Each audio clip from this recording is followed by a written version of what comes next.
Ouais, je me suis un peu remise de mes émotions d'hier. Je me suis bien reposée cette nuit. Puis les conditions de navigation sont quand même très clémentes et du coup ça aide aussi à relativiser et à se sentir toujours bien en mer. Donc ça c'est plutôt cool. Voilà. Là ce qui est cool c'est qu'il y a les conditions qui sont bien pour le foiler sans les inconvénients, quoi. Ouais, c'est ça, c'est assez exceptionnel de naviguer avec du vent de travers médium et vraiment pas du tout de mer avec le bateau qui tape vraiment très peu et là c'est le cas en tout cas depuis 24 heures. Je me suis jamais dit ça tape. Enfin, ça secoue, hein, bien sûr. Par exemple, c'est quasi impossible d'écrire avec le clavier de l'ordinateur, donc ça secoue, mais ça tape pas. Bah ouais, là c'est parti de toute façon pour se prolonger un petit peu dans ce rythme-là.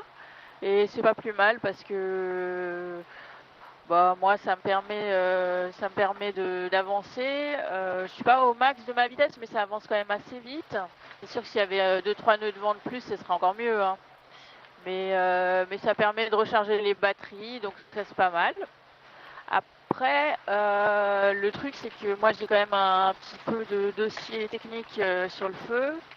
Et là, quand le bateau avance comme ça en bâbord à mur, c'est pas très très facile d'avancer parce que le bateau gîte, la zone à travailler, elle est sous le vent, elle est exposée aux embruns.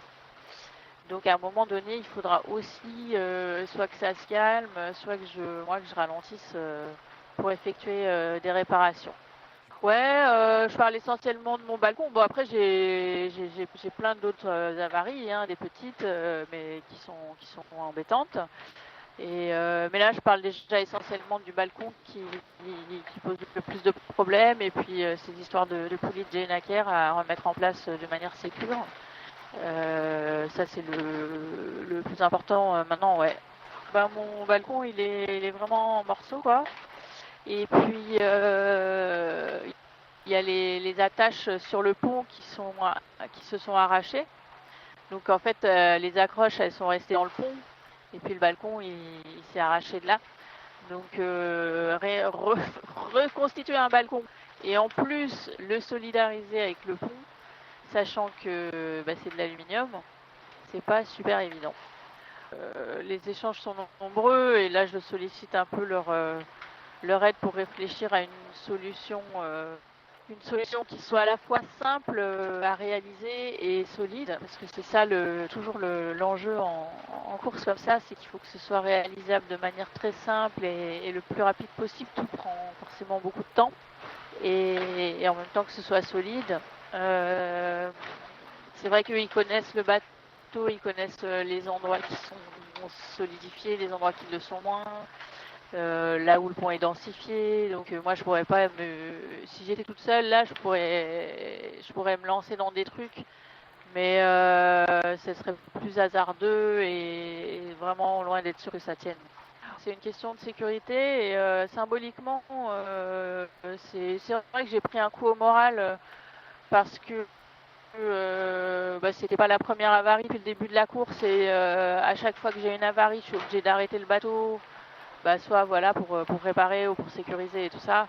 Et que moi je suis en course et en tant que compétitrice, je trouve ça hyper frustrant de s'arrêter tout le temps.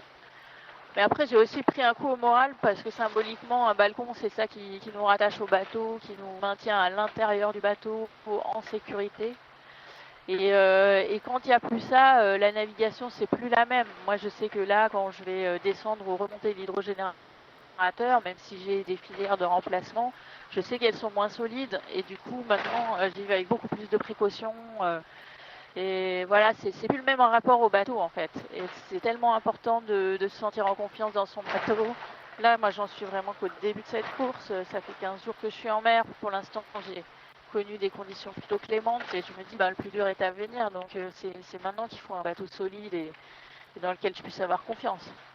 Du coup, ouais, maintenant, dès que je vais par là-bas, je m'attache particulièrement, alors que normalement, c'est vraiment un endroit où il n'y a pas particulièrement besoin, si c'est pour aller remplir un seau ou, je sais pas, jeter quelque chose, il y a pas forcément besoin. Les filières, elles sont là pour se tenir. Et ouais, maintenant, je fais beaucoup plus attention, ouais.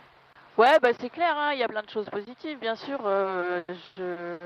Ce qu'il y a, c'est que bah, moi, je vis les choses à fond. Hein, moi, là, je traverse une phase de frustration, d'agacement, de déception. Je suis aussi un petit peu agacée de cette impression de devoir toujours dire que tout va bien, montrer le positif, porter les gens, les tirer vers le haut, mais je veux dire, ben ouais, mais sauf que c'est pas toujours comme ça la réalité. Et moi à bord, c'est pas toujours drôle, même si le bateau glisse. Voilà, sportivement pour moi, il y a une grosse déception. Il y a de la confiance à reconstruire. Et à côté de ça, bah ouais, il y a plein de choses positives et mon envie d'être en course, elle est là et je voudrais pas être ailleurs. Donc il y a un peu de tout ça. Mais en tout cas, moi je vis les choses à fond et j'ai pas envie de me voiler la face et de raconter des histoires pour faire plaisir aux gens.